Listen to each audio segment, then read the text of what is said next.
कि ये हमारे ही समाज का बच्चा है, इसको न्याय मिलना चाहिए। 2 मिनट बात नहीं करवा सकते थे?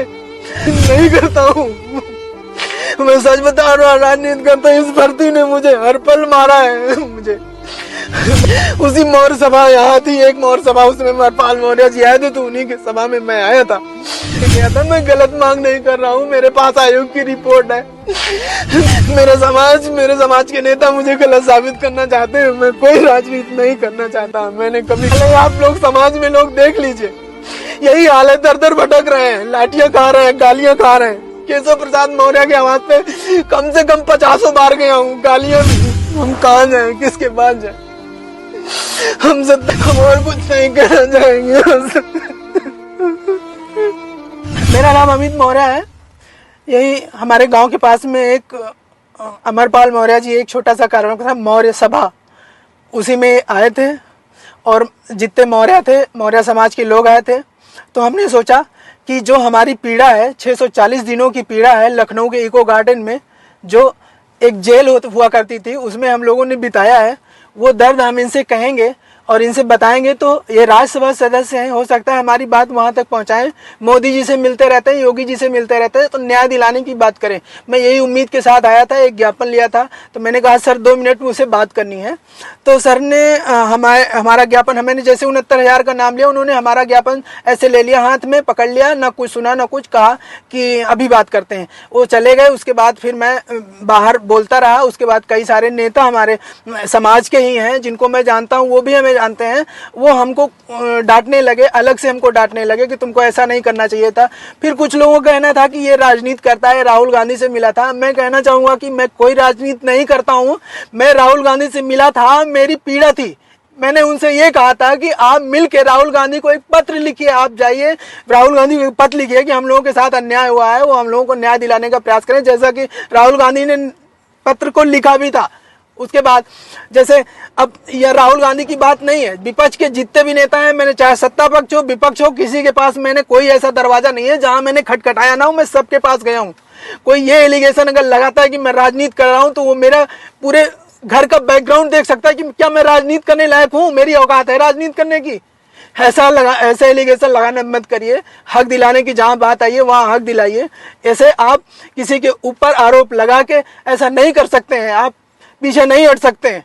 आपको न्याय दिलाना पड़ेगा, क्योंकि आप हमारे समाज के हैं और हमें आपसे कहना है, हमारा हक बनता है आपसे कहेंगे। हम डरते नहीं हैं, हम अपनी बात सही है तो सही कहने में क्यों डरेंगे?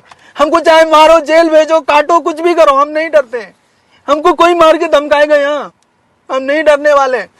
हमको यहाँ धमकाया जा रहा था, हमको अलग अलग से लोग टार्चर, हमारे समाज के लोग टार्चर कर रहे थे।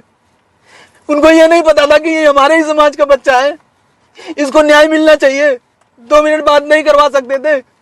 बात भी करवाए तो हमको वहां हड़काया जा रहा था, वहां मुझे धमकी दी जा रही थी, क्योंकि मैं वहां अकेले था। हमारे समाज के लोग ऐसे देख रहे थे, हमारे समाज के नेता ऐसे देख रहे थे, कुछ नहीं कर रहे थे। हमसे कह रहे थे ये राजनीति करता है, राहुल गांधी से मिला था। मैं राजनीति नहीं करता हूँ, मैं सच बता रहा हूँ। राजनीति करता इस भर्ती ने मुझे हर पल मारा है मुझे।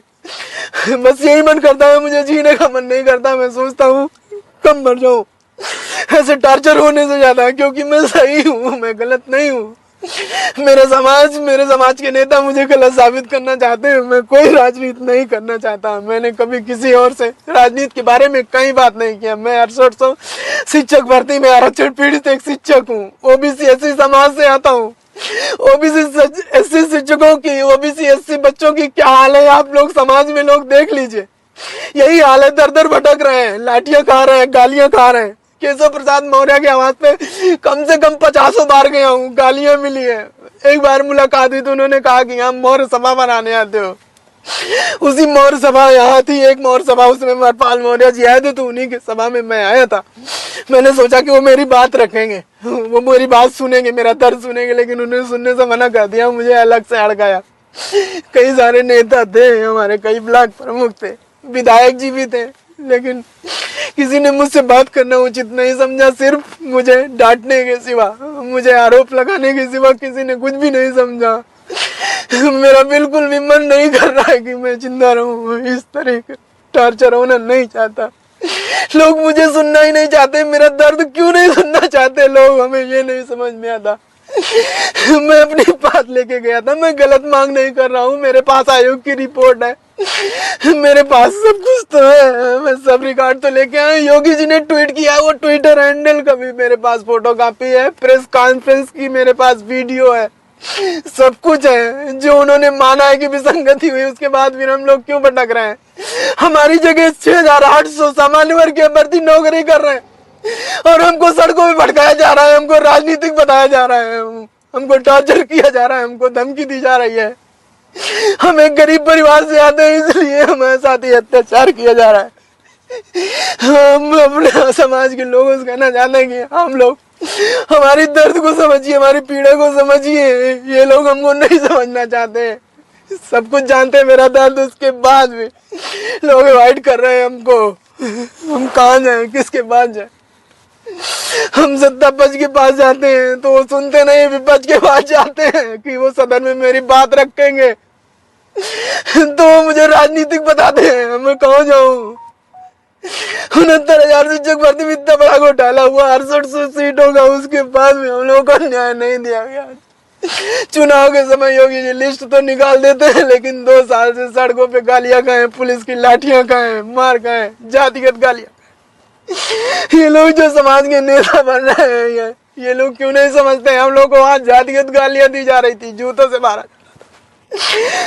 पुलिस द्वारा टॉर्चर किया जा रहा था। हमारी क्या गलती है?